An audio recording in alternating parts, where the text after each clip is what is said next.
मैं पांचों मंत्रों का अर्थ, इसका सारांश आपको हिंदी में भी बताऊंगी। आप वो हिंदी में भी गा सकते हैं क्योंकि मूल बात तो भाव की है। और अगर आप मंत्र उच्चारण करते हैं तो इसका तो कहना ही क्या है, ये साक्षात ईश्वर की वाणी है। और भगवान ने इसका हमें निर्देश किया है कि आप सुबह सुबह उठ करके ना अपनी चेतना को मेरे साथ लगाना। देखो, वेद के मंत्रों में कहीं ईश्वर की स्तुति की गई है, कहीं उससे प्रार्थना की गई है, कहीं उसको प्रणाम करने के लिए निर्देश किया गया है। तो किसी व्यक्ति का ये प्रश्न हो सकता है कि जी, वेद जब ईश्वर ने ही बनाए तो क्या ईश्वर अपने लिए ये कहेगा कि मुझे ऐसे प्रार्थना किया करो, मुझे ऐसे प्रणाम किया करो? फिर कैसा ईश्वर है यदि उसको हमारी प्रार्थना की और प्रणाम की आवश्यकता है? तो इसका अर्थ ऐसा नहीं है कि उसको कोई आवश्यकता है हमारी प्रार्थनाओं की, उसको किसी चीज की आवश्यकता नहीं है, कोई न्यूनता नहीं है उसके अंदर। लेकिन जैसे एक माँ अपने छोटे बच्चे को सिखाती है, जैसे आप सब माएँ हैं और आप अपने बच्चों को, छोटे बच्चों को प्रारंभ से सिखाती हैं कि बेटा सुबह उठ करके दादाजी को प्रणाम किया करो, दादी को किया करो, पिता को प्रणाम किया करो, बड़ों को प्रणाम किया करो और माँ को भी प्रणाम किया करो। मतलब अपने आप को भी प्रणाम करना आप सिखाती हैं। तो क्या आप उस बच्चे के प्रणाम की भूखी हैं? क्या आपके अंदर कोई न्यूनता है कि वो उस बच्चे के प्रणाम करने से पूरी होती है? नहीं, कोई न्यूनता नहीं है। बच्चे के प्रति प्रेम की कमी भी नहीं है। बच्चे को इसलिए प्रणाम करना सिखाते हैं ताकि बच्चे का कल्याण हो, उसके जीवन में वैल्यूज ऐड हो जाएं, इसलिए सिखाते हैं। तो ऐसे ही भगवान वेद का निर्देश दे करके हमारे जीवन को अच्छा बनाने के लिए हमें सिखाते हैं वेद के माध्यम से। तो इसमें हम सुबह सुबह प्रार्थना करते हैं, जैसे मैंने कल भी बताया था, प्रातः अग्निम, सबसे पहले अग्नि का आह्वान किया जाता है। यहाँ पर भी जो प्रातःकालीन मंत्र हैं उसमें सबसे पहला नाम अग्नि का है। और वेद पाठ करते हैं तो ऋग्वेद का सबसे पहला जो मंत्र है उसका पहला अक्षर भी अग्नि है, अग्निमीळे। इससे ये पता लगता है कि हमारे ऋषि अग्नि के उपासक थे और स्वयं भगवान भी हमें इस चीज का निर्देश देते हैं कि आप मनुष्य हो और आपकी जो गलत आदतें हैं, कुछ गलत भावनाएं हैं, गलत विचार हैं, गलत इस रूप में कि जो हमें भगवान से नहीं मिलाते, संसार से मिलाते हैं, उनको चेंज करने के लिए, उनका ट्रांसफॉर्मेशन होने के लिए अग्नि की आवश्यकता है। क्योंकि अग्नि में ही वो गुण है जो किसी चीज के स्वरूप को चेंज कर सकता है और किसी भी चीज में वो पावर नहीं है जो रूपांतरण कर सके। और मैंने बताया था अग्नि गुरु का भी रूप है। तो इस संसार में गुरु में वो पावर होती है कि वो किसी मनुष्य के जीवन का परिवर्तन कर सकता है। ऐसे हजारों उदाहरण हमारे इतिहास में हमें मिलते हैं। अर्जुन के जीवन का रूपांतरण भगवान योगेश्वर कृष्ण ने कर दिया। महर्षि दयानंद के जीवन का रूपांतरण गुरु विरजानंद जी ने कर दिया। विवेकानंद जी के जीवन का रूपांतरण रामकृष्ण परमहंस जी ने कर दिया। ऐसे अनेकों अनेकों उदाहरण हैं हमारे जीवन में। और जिनको साक्षात गुरु नहीं मिले उन्होंने गुरु की प्रतिमा बनाकर अपने जीवन का रूपांतरण किया। ऐसे एकलव्य जैसे शिष्य का उदाहरण भी हमारे देश में मिलता है। तो अग्नि का अर्थ होता है गुरु, अग्नि का अर्थ होता है आचार्य।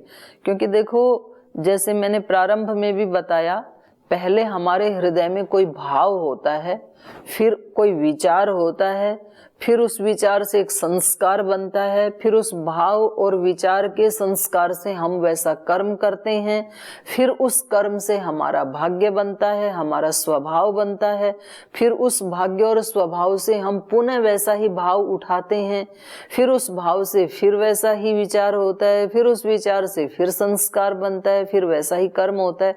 तो ये चक्र चलता ही रहता है। इसलिए इस चक्र को यदि तोड़ना है तो सबसे पहले भाव को शुद्ध करना पड़ेगा। संसार के प्रति हमारा क्या भाव है, रिश्ते नातों के प्रति क्या भाव है हमारा, अपने संबंधों में पति पत्नी के प्रति, बच्चों के प्रति, मित्रों के प्रति, अपने यदि हम संगठन में काम करते हैं तो संगठन के भाई बहनों के प्रति हमारा कैसा भाव है। बहुत ऊंचा भाव है या मध्यम स्तर का है या निम्न कोटि का है। बहुत ऊंचा भाव तो ये होगा कि जब हम उनमें भी उस ब्रह्म के ही अंश को देखने लग जाएं, पर उनमें ब्रह्म का अंश तब दिखेगा जब पहले अपने अंदर उसका दर्शन हो जाए। महाराज जी जो बताते हैं ना, एकत्वम अनुपश्यति, एकत्वम अनुपश्यति तब घटित होगा जब अपने अंदर हम उसका दर्शन कर लें। तो फिर हमें पता लग जाएगा कि जो मैं हूं वो ही वो दूसरा भी है। माने पहले अपना दिया जल जाए तो फिर दूसरी जगह भी जलती हुई ज्योति को पहचान लेंगे। और हमने कभी दिया जलता देखा ही नहीं तो दूसरी जगह भी अग्नि को नहीं पहचान पाएंगे फिर। तो ये तो बहुत ऊंचा भाव है, अंतिम भाव है ये, कि सबके अंदर उस एक ही परम तत्व को देखना। ये योगियों में मिलता है, ये गुरुजनों में मिलता है, ये उन युग पुरुषों में मिलता है, अवतारी सत्ताओं में मिलता है। वो कभी शरीरों को नहीं देखते हैं, वो वहां पर भी उसी नित्य शुद्ध बुद्ध मुक्त आत्मा को ही देखते हैं। तो इसलिए उनको दोष दिखाई नहीं देते हैं किसी के, उनको अपने जैसा ही स्वरूप दिखाई देता है। ये ऊंचा भाव है। ऊंचा भाव होगा तो वैसे ही विचार उठेंगे उस व्यक्ति के प्रति और वैसा ही फिर आचरण होगा। तो आप देखेंगे गुरु के घर में, संतों के घर में कितनी तरह के भाई बहन, कितनी तरह के उनके संस्कार, अलग अलग उनके स्वभाव, लेकिन गुरु सबको प्रीति करते हैं, सबको उबारते हैं, किसी से भी घृणा नहीं करते हैं। ऐसा कैसे कर पाते हैं वो? जैसे हम अपने परम पूज्य गुरुदेव की बात करें तो करोड़ों भाई बहन गुरु के साथ जुड़े हुए हैं और उन सब के अलग अलग संस्कार हैं, सबके अलग अलग स्वभाव हैं, सबके अलग अलग रंग रूप हैं, सबकी अलग अलग आर्थिक स्थिति है, सामाजिक स्थिति है, शारीरिक स्थिति अलग अलग है, लेकिन गुरु फिर भी सबके साथ उतना ही प्यार करते हैं। तो ये कैसे हो पाता है? वो इन चीजों को देखते ही नहीं हैं। वो इन सब चीजों के अंदर जो आत्म तत्व है, जो बिल्कुल प्योर है, सबके अंदर निर्दोष है, पवित्र है, उसको देखते हैं वो। तो धीरे धीरे होगा, वो स्थिति भी आएगी हमारी। फिर एक होता है मध्यम कोटि का भाव। मध्यम कोटि का भाव ये होता है, भाई मैं किसी को नुकसान ना पहुंचाऊं, किसी का भला ना कर सकूं यदि, तो कम से कम किसी का बुरा ना करूं। ये भाव जब होगा तो आप किसी का दोष देखने से बच जाएंगे।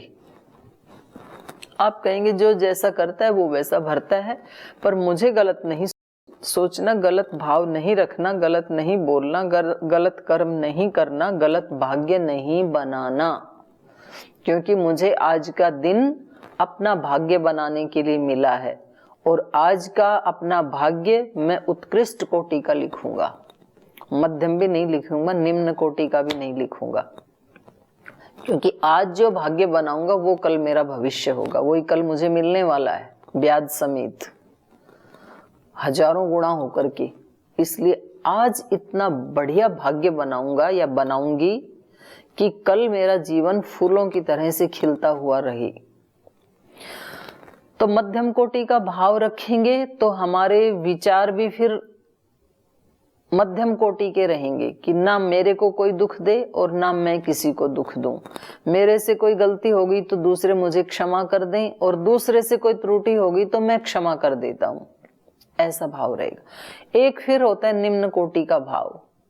ये निम्न कोटि का भाव तब आता है जब हमारा अपना चित्त विक्षिप्त अवस्था में होता है, बिल्कुल हिलता डुलता रहता है, अत्यंत चंचलता रहती है चित्त में, या मूढ़ता रहती है, अज्ञान रहता है, तमस रहता है। तो फिर निम्न कोटि के भाव आते हैं। उस व्यक्ति ने मेरे को ऐसे कहा, उसने मेरी तरफ ऐसे देखा, उसने मेरे प्रति ऐसे सोचा, तो मैं भी उसको समय आने पर बता दूंगा। ये अपने आप को समझती क्या है, ये अपने आप को समझता क्या है, ये अपने आप को खुदा ही मानता है क्या, खुदा ही मानती है क्या। और ये फिर इतनी तेजी से चक्र घूमता है चित्त का कि कम से कम 10-20 मिनट एक ही विचार चलता रहता है, कई बार तो घंटों चलता रहता है, और कई बार तो इतना ज्यादा हमारे चित्त की स्थिति विक्षिप्त हो जाती है कि दिन भर रह रह करके उसी व्यक्ति का विचार आता है और वो चित्त को बेचैन करने वाला भाव आता है। उसको बोला है क्लिष्ट वृत्ति। तो ऐसा भाग्य हमें अपना किसी दिन भी नहीं लिखना है, किसी क्षण भी नहीं लिखना है। कोई दूसरा व्यक्ति गलत कर रहा है, उसके साथ हम भी गलत करने लग जाएं, ये कौन सी समझदारी की बात है। और खास करके जब कोई व्यक्ति गलत कर रहा है तो उसकी हेल्प करने के लिए जब हम उसके लिए अच्छा सोचते हैं तो उससे उसका लाभ तो बाद में होगा, हमारा डबल लाभ हो जाता है। डबल इसलिए होता है, एक तो अपने चित्त को हमने शुद्ध बना लिया, स्ट्रॉन्ग बना लिया, पवित्र बना लिया, महान बना लिया, और दूसरा दूसरे का भी हमने भला कर दिया, तो डबल लाभ हो गया हमारा। और खास करके जो सेवा करने वाली आत्माएं हैं, जैसे कि आप सब सेवा में लगे हैं, उनको तो बिल्कुल अपने चित्त को ऐसा बनाना ही चाहिए। ऐसा यदि नहीं बनाते हैं तो इसके विपरीत फिर उल्टा भी हो जाता है। हम सबसे पहले अपना नुकसान करते हैं नेगेटिव सोच करके, और दूसरे का भी नुकसान करते हैं। तो एक तरह से हम भगवान की इस सृष्टि का, इस ब्रह्मांड का डबल नुकसान करते हैं। तो डबल नुकसान करते हैं तो फिर हमें उसका फल भी वैसा ही मिलेगा, दंड के रूप में ही मिलेगा, दुख मिलेगा, डबल दुख मिलेगा। योग दर्शन में पढ़ेंगे हम शाम वाली कक्षा में, वितर्क बाधने प्रतिपक्ष भावनम।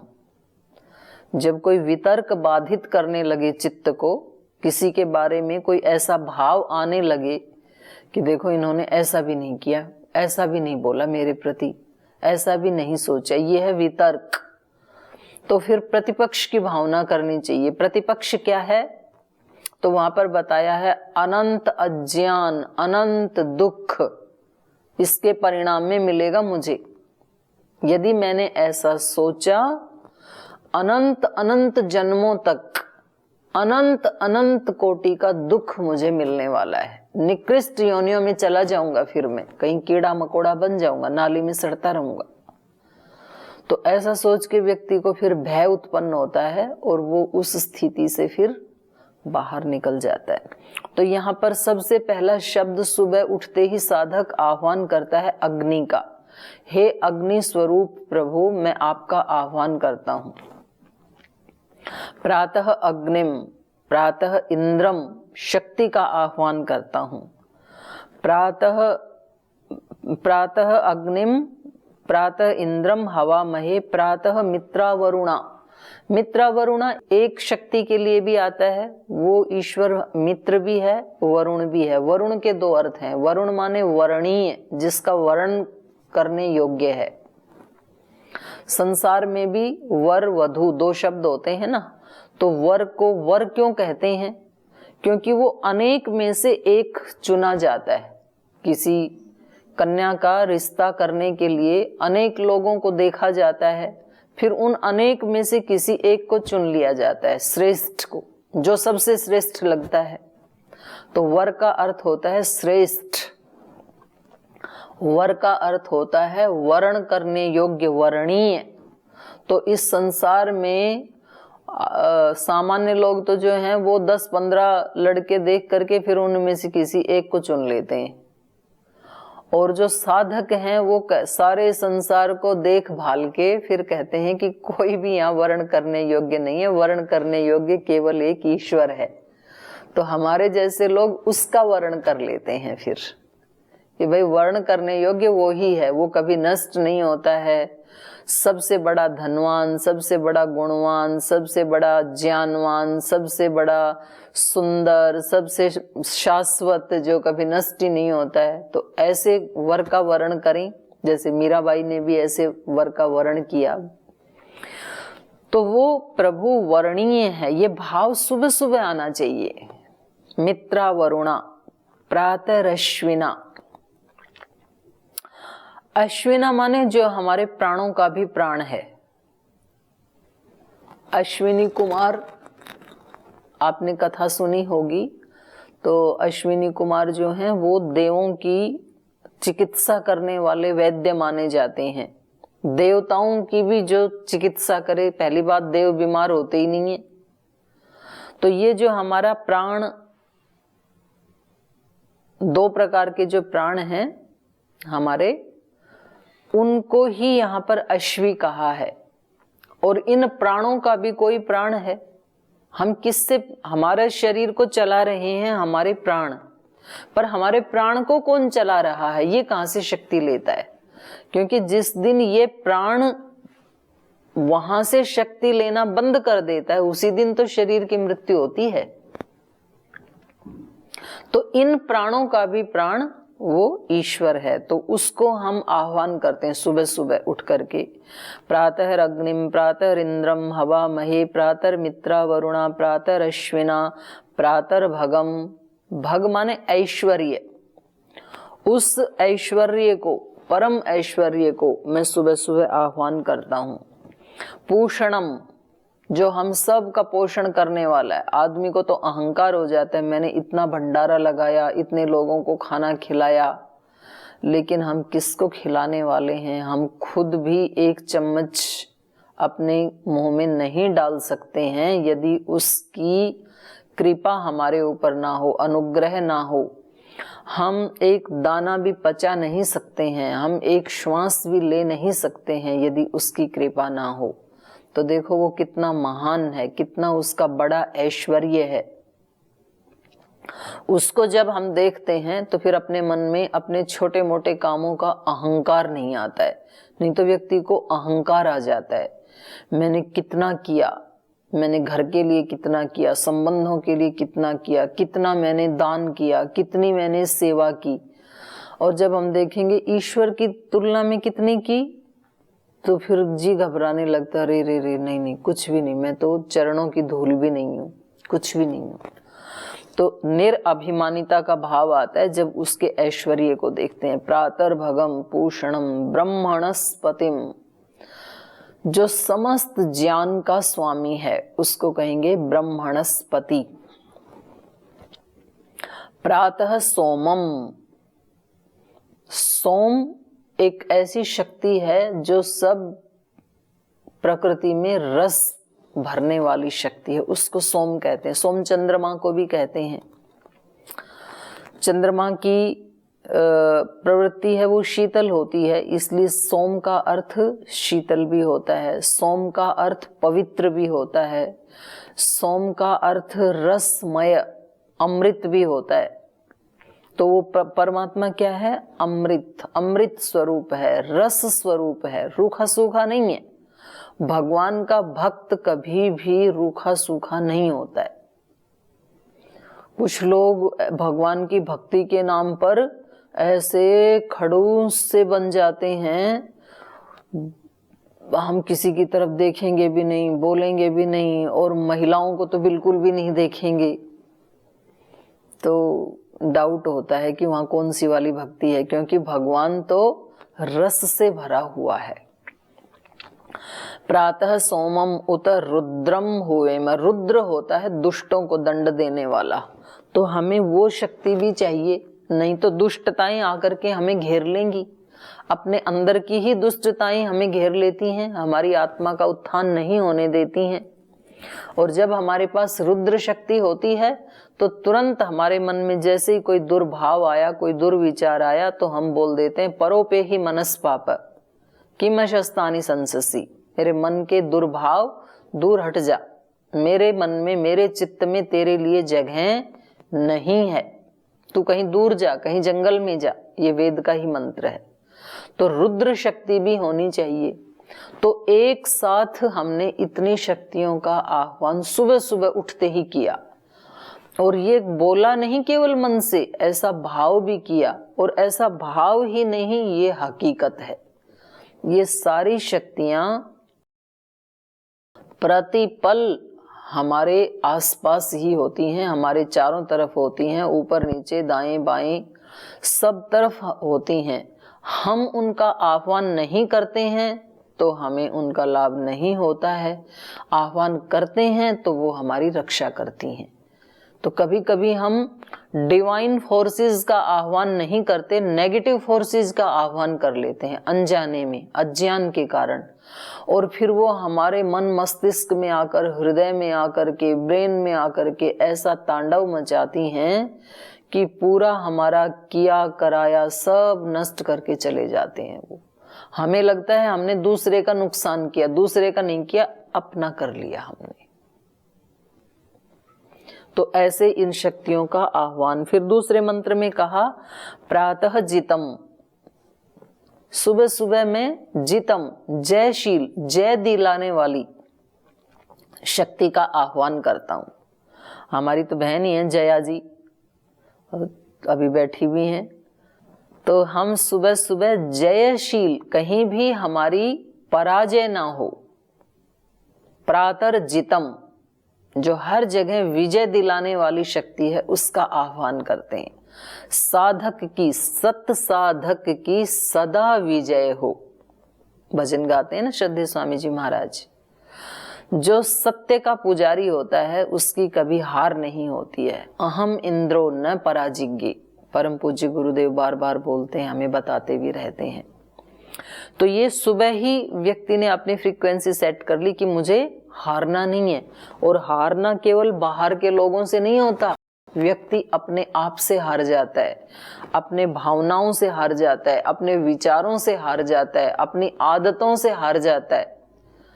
असल में पराजय कराने वाले शत्रु हमारे अंदर ही बैठे हैं। बोलते हैं ना भाई, ये तो आदत से ही लाचार है।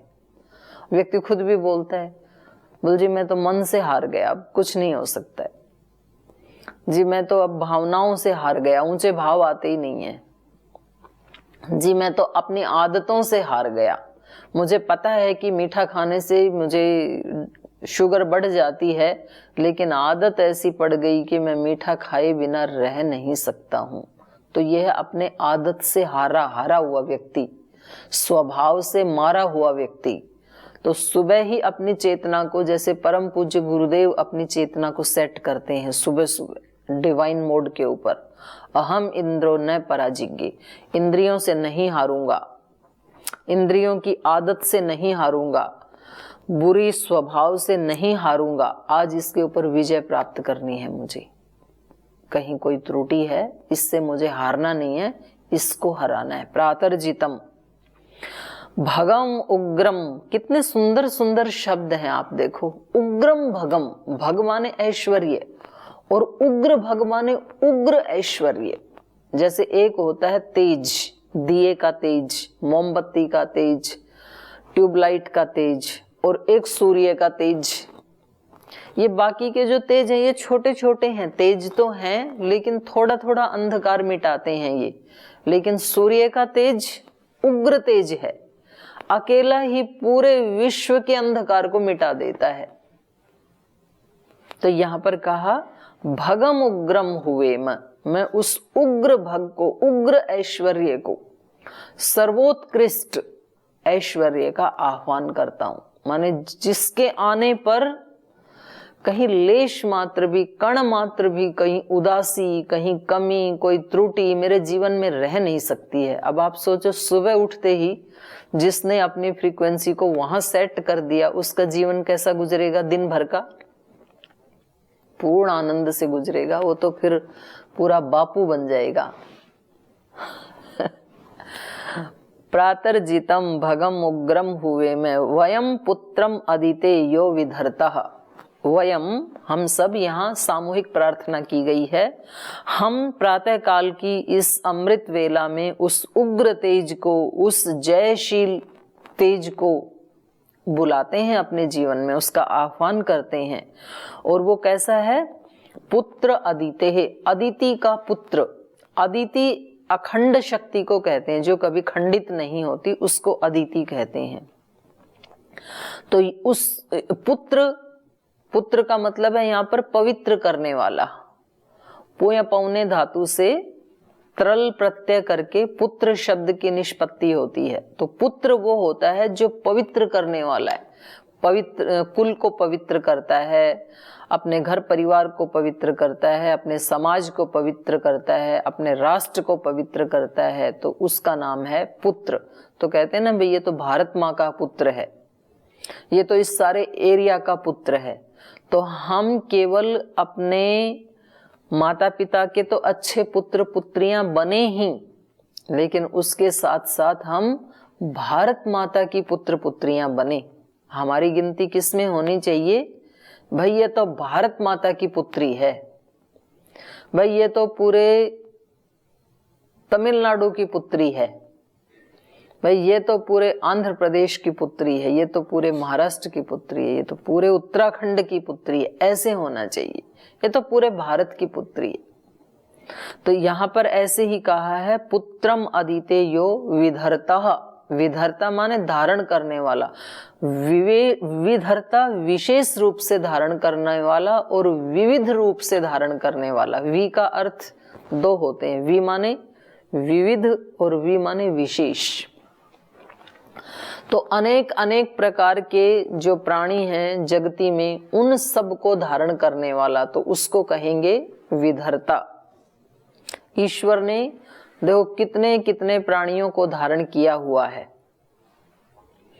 तो जो सबको धारण करता है, उस शक्ति का मैं आह्वान करता हूं या करती हूं, तो मेरे अंदर भी वही जिस नाम वाली शक्ति का हम आह्वान करते हैं, वो शक्ति हमारे अंदर आ जाती है।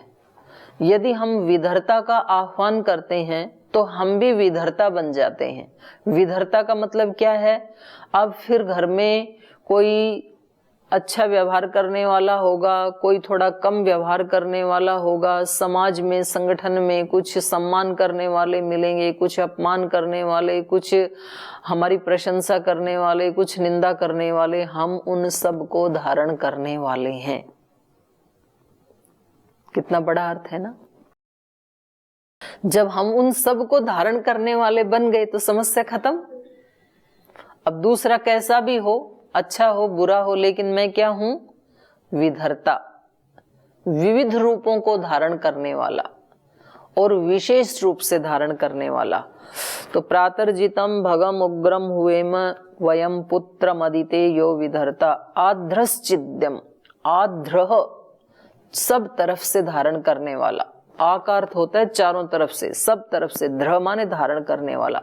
आध्रश्चिद्यम मन्यमानः, मन्यमानः ऐसा जो सबको ऐसा जानता है। तुरश्चिद राजा, और वो कैसा है? वो ईश्वर, वो तुरश्चित राजा, सबका स्वामी। राजा का अर्थ होता है प्रकाश स्वरूप, सबका स्वामी। और राजा क्या काम करता है? तुरश्चित, दुष्टों को दंड देने वाला। जो दुष्टों को दंड देने वाली शक्ति है, उसका मैं आह्वान करता हूं या करती हूं। तुरश्चित राजा। चिद्यम भगम भक्ष इति, भक्षिताह, भक्षित्याह माने भक्ष इति आह। और जिस भजनीय स्वरूप को भक्षी इति आह, भक्षी माने सेवन करने वाला, तो मैं उसका सेवन करता हूं। किसका सेवन करता हूं? उस परमपिता परमात्मा का। आह, और ऐसा उपदेश भी करता हूं, उसका आह्वान भी करता हूं और ऐसा ही आह्वान करने के लिए उपदेश भी करता हूं। तो ऐसे ऊंचे ऊंचे भाव वाले जो मंत्र हैं, वो सुबह ही सुबह जब हम बोलते हैं तो फिर वैसा ही हमारा भाव, हमारा मानस, हमारा चित्त एक बार सुबह जिस जगह सेट हो गया ना, तो फिर पूरे दिन में बहुत कम संभावना है कि व्यक्ति नीचे आएगा। और सुबह सुबह यदि नेगेटिव मोड पे सेट हो गया ना तो फिर समझ लो पूरा दिन खराब हो गया। जिस दिन सुबह सुबह मूड ऑफ हो जाता है ना तो फिर सारा दिन ही खराब होता है। और जिस दिन सुबह सुबह जल्दी उठ गए, स्नान आदि करके ध्यान किया, भजन किया, प्राणायाम किया और अच्छा अच्छा सोचा, जैसा इन मंत्रों में बताया वैसा ही हमने सोचा, पूरा दिन आनंद में निकलता है। तो आज हमने 2 मंत्रों के बारे में विचार किया, बाकी के 3 मंत्रों के बारे में अगली कक्षा में हम विचार करेंगे। आज समय हो गया, आज यहीं विराम लेते हैं। आप सबको भी पुनः सुप्रभातम। आज का दिन आपका बहुत बढ़िया बीते, ऐसी आप सब के लिए शुभकामनाएं।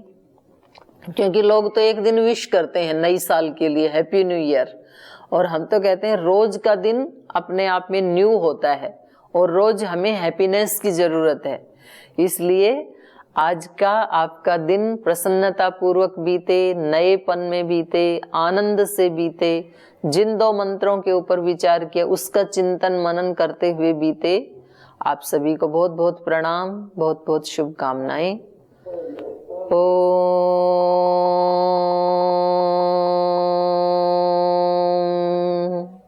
शांति शांति शांति। श्री परमात्मने नमः। श्री गुरुभ्यो नमः।